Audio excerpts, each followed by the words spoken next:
नमस्ते बच्चों। आज कॉन्सेप्ट बेस्ड कॉर्नर में हम नीता, राधा और उनके दोस्तों के साथ गोइंग टू द मेला की एक बहुत ही रोमांचक और शिक्षाप्रद सैर पर जा रहे हैं, जहां हम सीखेंगे कि मेले के मज़े के साथ साथ अपनी सुरक्षा और जिम्मेदारी का ध्यान रखना कितना ज़रूरी है। सबसे अच्छी बात यह है कि इस चैप्टर में जो भी कॉन्सेप्ट्स हैं उनको लेकर समझाया गया है। अगर आपको हमारी ये मेले की सैर पसंद आई तो इस वीडियो को लाइक करना ना भूलें। ऐसी ही मज़ेदार एजुकेशनल वीडियोस के लिए कॉन्सेप्ट बेस्ड कॉर्नर को अभी सब्सक्राइब करें और बेल का आइकन दबाएं ताकि कोई भी नया चैप्टर मिस ना करें। नमस्कार, इस नए एक्सप्लेनर में स्वागत है। आज हम सीधे मुद्दे पर आते हैं और एनसीईआरटी कक्षा 3 के पर्यावरण अध्ययन यानी ईवीएस के एक बेहद मज़ेदार चैप्टर को एक्सप्लोर करते हैं। बात हो रही है मेले की। जी हाँ, मेला। मेला शब्द सुनते ही सबकी बचपन की यादें ताज़ा हो जाती हैं। पर इस बार हम इस सफ़र को थोड़ा अलग, थोड़ा नए नज़रिए से देखेंगे। मस्ती तो होगी ही, पर साथ में कुछ बहुत ही ज़बरदस्त सीख भी मिलेगी।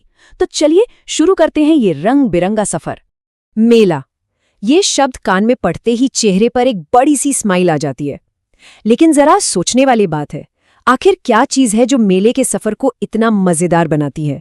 भीड़ भाड़, खिलौने या अपने परिवार और दोस्तों का साथ?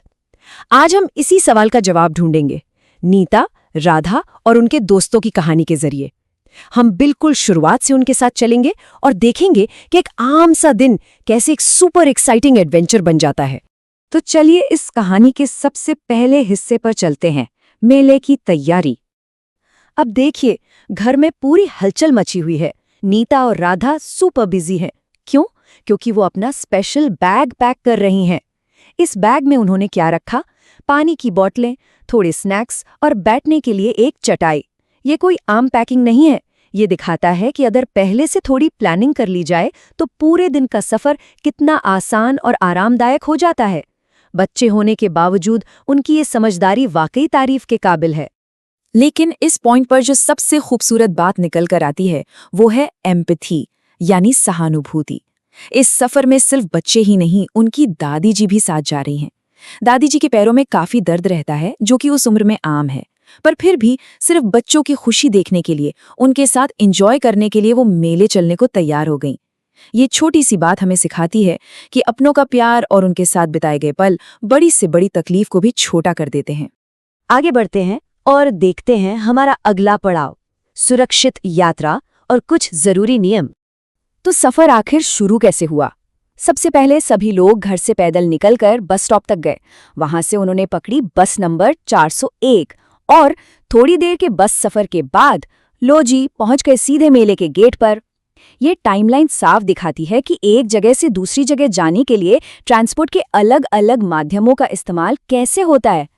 घर से बस स्टॉप तक का ये पैदल रास्ता भी अपने आप में एक बढ़िया लेसन है। यहाँ नीता की मैच्योरिटी देखिए। वो एक साथ दो चीजों पर ध्यान दे रही है। एक तरफ सड़क पार करते वक्त उसकी पूरी नजर आने जाने वाले वाहनों पर है ताकि सेफ्टी बनी रहे, और दूसरी तरफ उसने बहुत ही प्यार और मजबूती से अपनी दादी जी का हाथ पकड़ा हुआ है ताकि वो अपनी रफ्तार से बिल्कुल आराम से चल सके। क्या कमाल का बैलेंस है। थोड़ी ही देर में बस नंबर 401 वहां आ जाती है और जैसे ही सब बस में चढ़ते हैं, एक बहुत ही शानदार नजारा देखने को मिलता है। बस के कंडक्टर और नीता के पिताजी तुरंत आगे आते हैं और दादी जी को आराम से चढ़ने में मदद करते हैं। यही नहीं, दादी जी को एक रिजर्व्ड सीट पर बैठाया जाता है। ये दिखाता है बेहतरीन पब्लिक ट्रांसपोर्ट एटिकेट।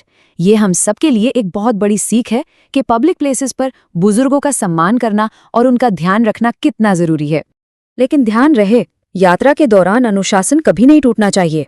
सफर के बीच नीता के पिताजी ने बच्चों को सेफ्टी के कुछ स्ट्रिक्ट नियम समझाए। उन्होंने साफ लफ्जों में कहा, खिड़की से हाथ या सिर बिल्कुल बाहर न निकालें और बस में उछल कूद ना करें। ऐसा क्यों? क्योंकि अचानक ब्रेक लगने पर चोट लगने का डर रहता है।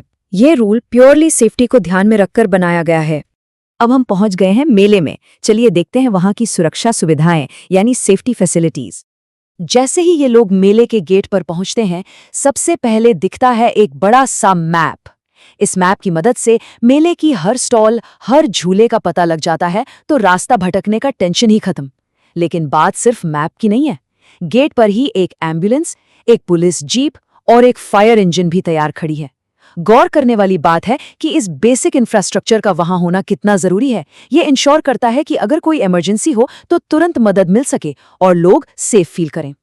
और इस पॉइंट पर एक और बहुत ही इंपॉर्टेंट चीज आती है। भीड़भाड़ वाली जगहों पर एक लॉस्ट एंड फाउंड बूथ यानी खोया पाया केंद्र हमेशा होता है। अगर कोई बच्चा भीड़ में परिवार से अलग हो जाए या किसी का पर्स गिर जाए तो सीधे यहाँ जाकर मदद मांगी जा सकती है। ये एक ऐसी फैसिलिटी है जो पब्लिक सेफ्टी और सिविक अवेयरनेस का एकदम सॉलिड एग्जाम्पल है। सुरक्षा और नियम तो बहुत हो गए, अब आते हैं उस हिस्से पर जिसका सबको इंतजार रहता है, मस्ती, खाना और साफ सफाई। मेले के अंदर का माहौल एकदम जोश से भरा हुआ था। बच्चों की खुशी का तो कोई ठिकाना ही नहीं था। उन्होंने बड़े बड़े जाइंट व्हील और गोल गोल घूमने वाले मेरी गो राउंड झूलों का पूरा मजा लिया। उसके बाद सबने रुककर एक माइंड ब्लोइंग मैजिक शो देखा जिसने सबको हैरान कर दिया।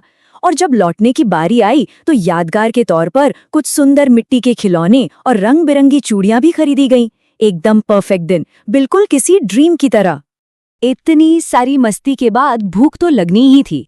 मेले में खाने की खुशबू ऐसी थी कि उसकी तो बात ही अलग थी। लेकिन बच्चों ने यहाँ एक जबरदस्त हैबिट दिखाई। कुछ भी खाने से पहले स्टेप 1 वो वाटर पॉइंट पर गए। स्टेप 2 सबने अच्छे से साबुन और पानी से हाथ धोएं। उसके बाद आया स्टेप 3 यानी गर्मा गर्म जलेबी, चटपटे गोलगप्पे और ठंडी ठंडी कुल्फी का लुत्फ उठाना। और फाइनली स्टेप 4 सारा कचरा इधर उधर फेंकने के बजाय सीधे डस्टबिन में डाला। ये सफाई की आदत वाकई तारीफ के काबिल है। दिन भर की इस शानदार मस्ती के बाद जब सभी लोग बाहर निकल रहे थे तो एक और दिलचस्प नजारा दिखा। गेट पर एक ट्रेन्ड पुलिस डॉग अपने ऑफिसर के साथ ड्यूटी पर था। ये छोटी सी ऑब्जर्वेशन हमें क्या बताती है?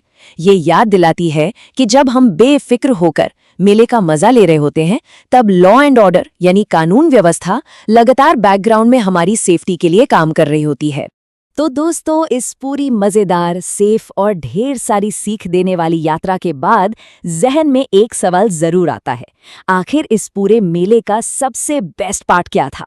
क्या वो हार्ट बीट बढ़ा देने वाले थ्रिलिंग झूले थे या फिर वो मुंह में पानी ला देने वाला चटपटा खाना? इस पर विचार जरूर करना चाहिए। और इस मजेदार और इन्फॉर्मेटिव एक्सप्लेनर में हमारे साथ जुड़े रहने के लिए बहुत बहुत शुक्रिया।